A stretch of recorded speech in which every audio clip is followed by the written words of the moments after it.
Those enemy fought to the last. They just wouldn't back down. They wouldn't give up. They were high on drugs. Hi folks, Matt Easton here, Schola Gladiatoria. Now this is just going to be a brief overview, but I thought I've never really turned my attention on this channel to the subject of the use of narcotics in warfare. But the fact is that I think probably most of you watching this realise that drugs and narcotics have been used for literally thousands of years in human culture for all sorts of reasons.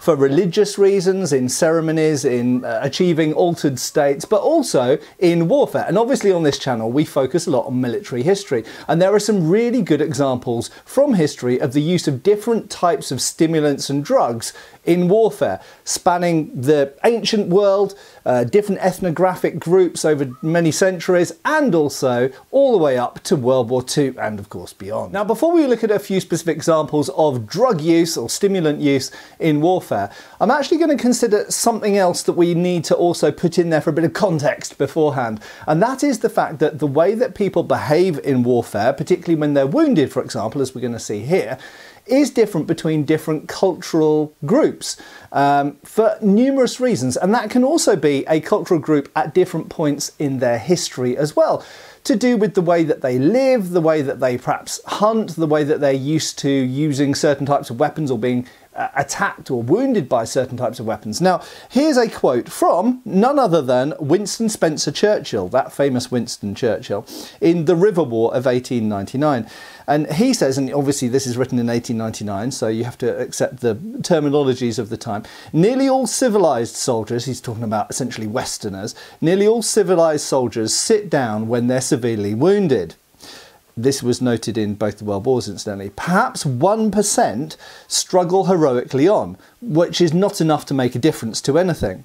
But barbarous peoples, what he would consider uncivilized peoples, less sensitive and more valiant, the noble savage idea was very prevalent in Victorian society, require to be hopelessly disabled, in other words, completely physically disabled, before they admit their injury.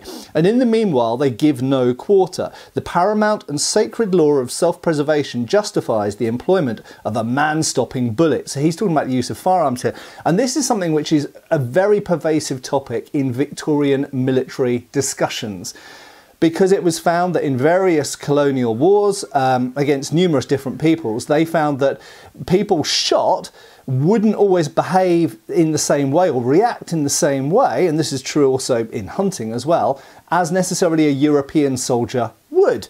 And this was also something encountered by the Americans in the Philippines as well, and we'll come back to that topic as well.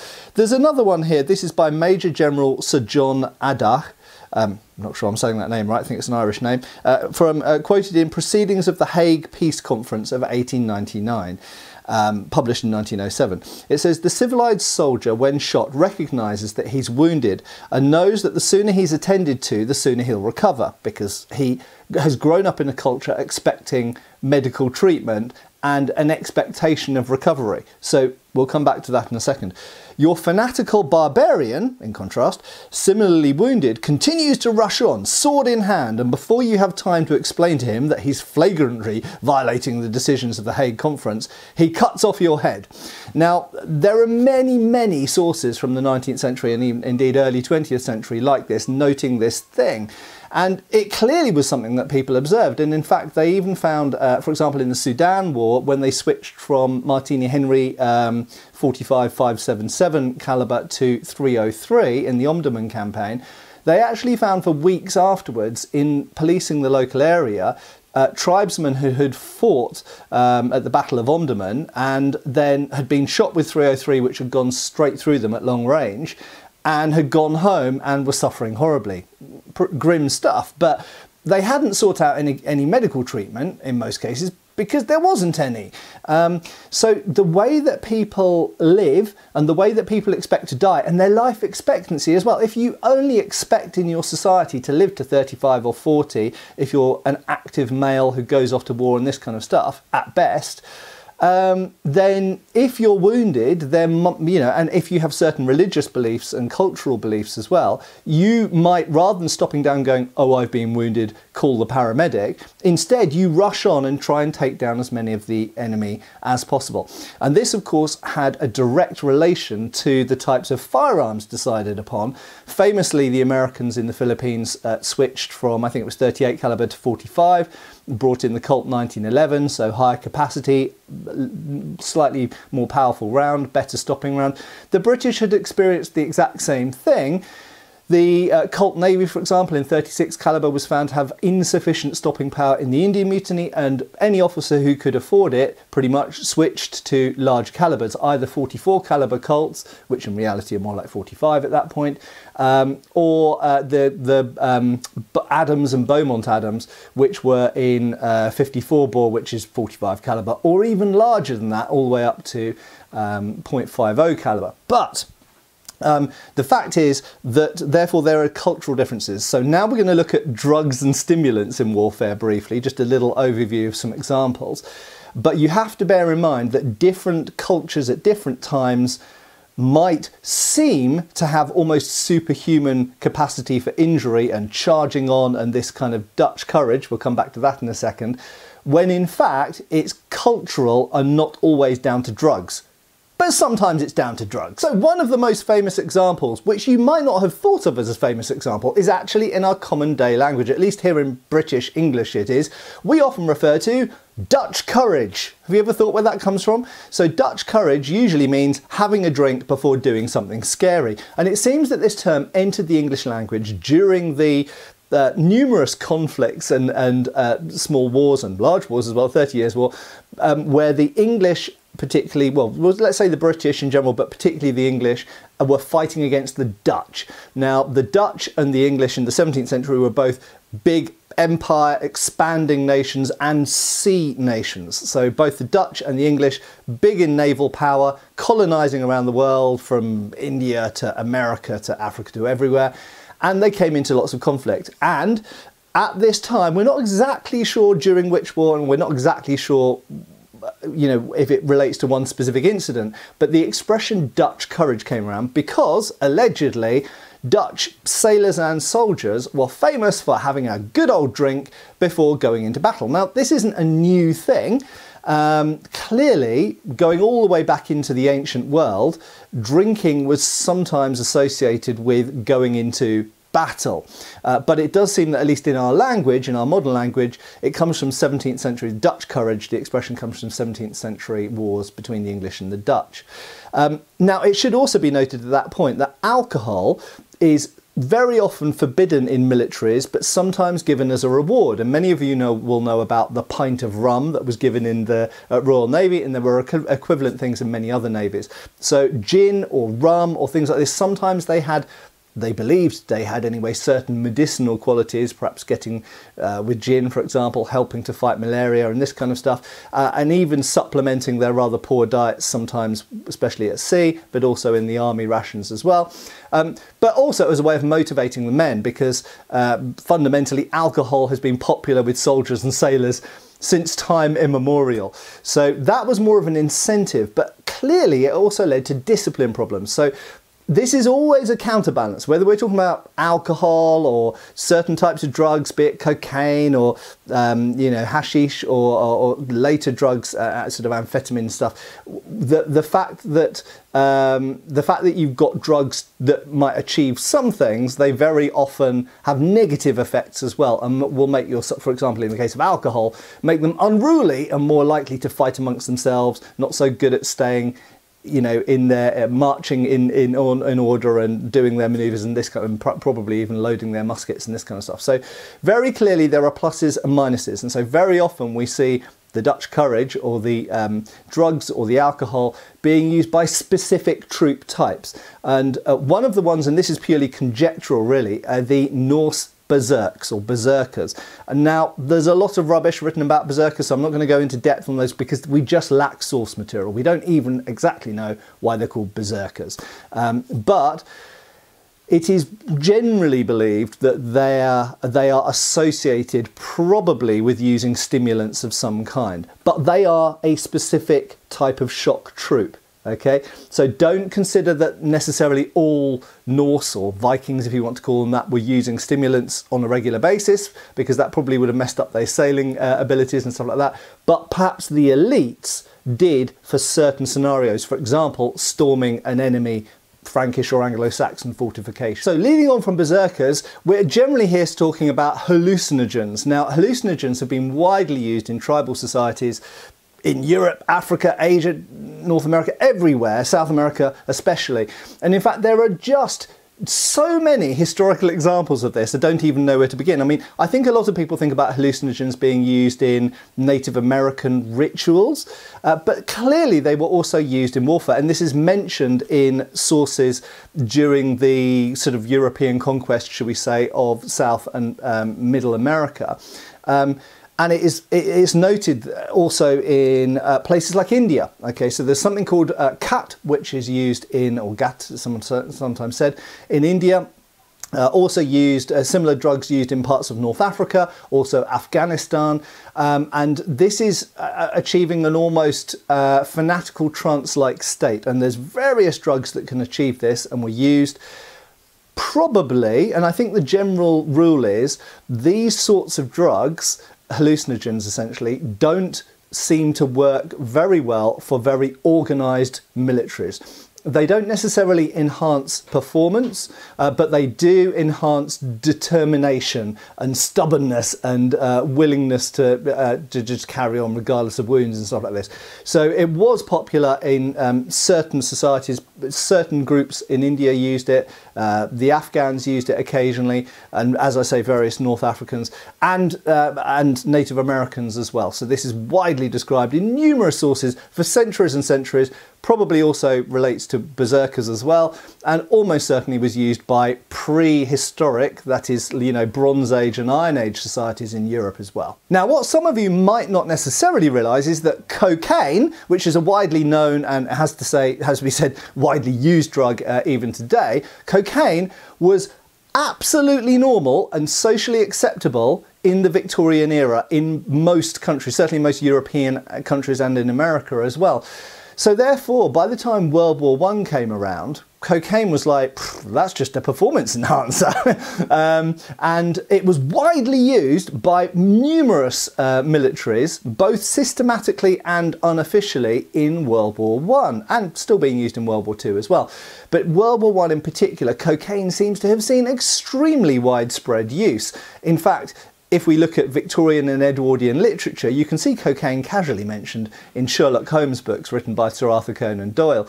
And it's just a stimulant at the time, considered not that much harder than coffee to them. But things did change during World War I. This was a period of great social change. Obviously things like the Russian Revolution had a huge impact actually on lots of Western sort of governments and weapons control and all kinds of stuff like this, but maybe that's something for another video. And initially, certainly at the beginning of World War I, the British had widely used cocaine. There was something I think called forced march, which was a pill which basically meant that soldiers could march for longer before they needed a rest.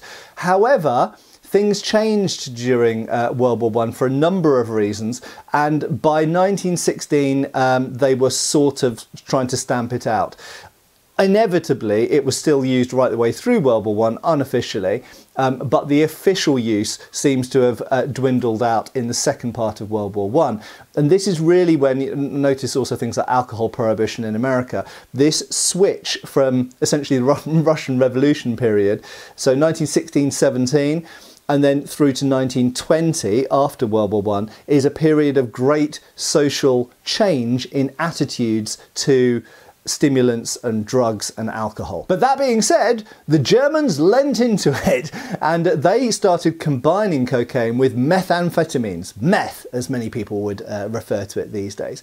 And essentially this was a performance enhancer, and towards the end of World War I, they were experimenting heavily with essentially performance-enhancing drugs for soldiers, and experimenting on various people, they found that carrying a heavy load, they could have a soldier march 90 kilometers a day. So they were purely looking at how to individually increase the performance of their soldiers, and this is something they carried forwards into World War II. So famously, I think if you know anything about World War II, you probably know this, the Germans under the Nazi regime used a hell of a lot of amphetamines during World War II. This is actually regarded as one of the ways that their invasion of France in 1940 was so successful, because soldiers were reckoned to be able to advance for 3 days. It reduced fatigue, reduced appetite, reduced the need for sleep, therefore. And literally, they did forced marches and fought and marched again. And in the time of the, within the context of the period that we're talking about, they were almost regarded as super soldiers.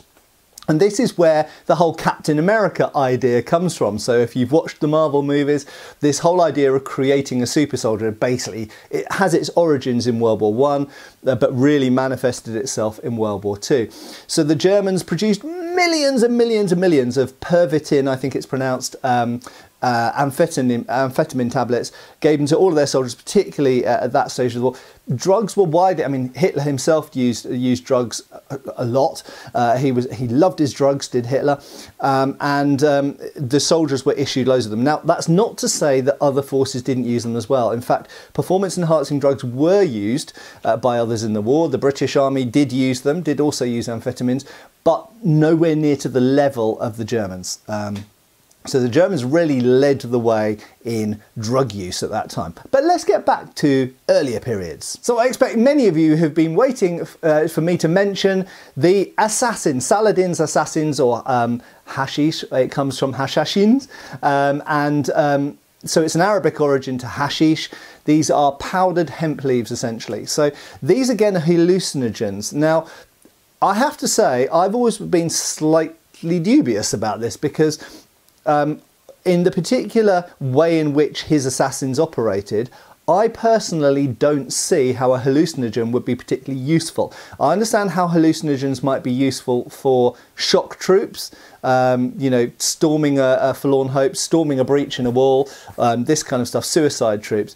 But within the case of the assassins, I'm not entirely sure how it worked. But anyway, allegedly, that's where the word comes from. Powdered hemp leaves, they got high as a kite and went on a mission and presumably didn't care what happened to themselves. So maybe they were a little bit like kamikaze suicide assassins, essentially. But they are one of the most famous examples, certainly from medieval history, of the use of drugs. So the other major narcotic that's been used in historical warfare are opiates, opium, essentially to treat medical conditions and pain caused by injury or other ailments, diseases and things like this. They were widely used, for example, in the American Civil War and elsewhere in the 19th century. And again, much like cocaine, there wasn't really a social stigma at this point attached to it. It was just seen as pain relief or condition relief. However, much like cocaine, it did lead to addiction issues, which in the long term led to them being essentially forbidden from military service, because it was seen that the detrimental after effects of them outweighed the benefit of using them during war. And this, of course, is perhaps most famously manifested in morphine addiction. After World War I, for example, huge numbers of soldiers came back to their civilian lives with morphine addictions, unfortunately, because of being given regular and large amounts of morphine to treat their injuries while they were at war. Obviously, in the grand scheme of things, there is also tobacco and caffeine, and these have had stimulating effects and recreational effects on soldiers, and are undoubtedly have the least change on what's actually happened in wars, but also the least negative effects as well, generally speaking. So that's just been a quick run through of the main drug groups that have been used by soldiers throughout history, but we should remember they're still being used, of course. Drugs are still widely used around the world illegally, and also legally, because there are certain performance enhancing drugs that aren't necessarily illegal, of course. And I think a lot of people don't necessarily realise how many drugs on such a vast industrial scale were officially used in World War I and World War II by basically all major militaries but particularly the Germans. Particularly in World War II, the Germans loved their drugs. But stretching back into history, stimulants, most famously, or probably most widespread, is alcohol, of course, but even other things as well. Hallucinogens were used in the medieval period, going back into the ancient world, where obviously alcohol was also used, and the prehistoric worlds as well. And tribal societies around the world have done this as part of their culture, as part of their religion, and indeed as part of warfare.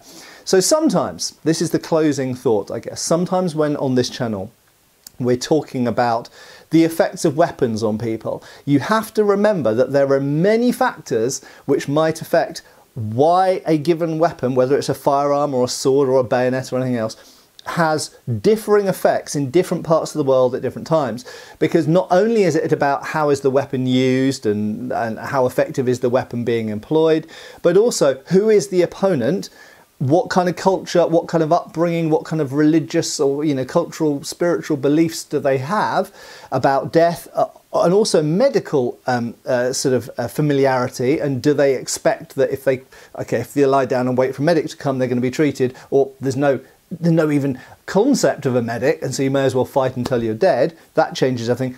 But drugs also play a part, and often on this channel we're talking about colonial warfare, and when we're talking about colonial warfare in bits of North Africa or India or China or Afghanistan, places like this, or North America indeed as well, or South America as well, then sometimes drugs can play a part. And one of the most famous examples, of course, has also been the Philippines as well, which I think a lot of American viewers will be familiar with that example of. Anyway, thanks a lot for watching. I have been Matt Easton. This has been a slightly different topic for the channel, but hopefully an interesting one. If you would like me to delve more deeply into any of the aspects that we've talked about here, then maybe we can do that in a future video. Anyway, thanks a lot for watching. I will see you again soon. Cheers, folks. Thanks for watching. We've got extra videos on Patreon. Please give our Facebook a like and subscribe if you haven't already. Cheers, folks.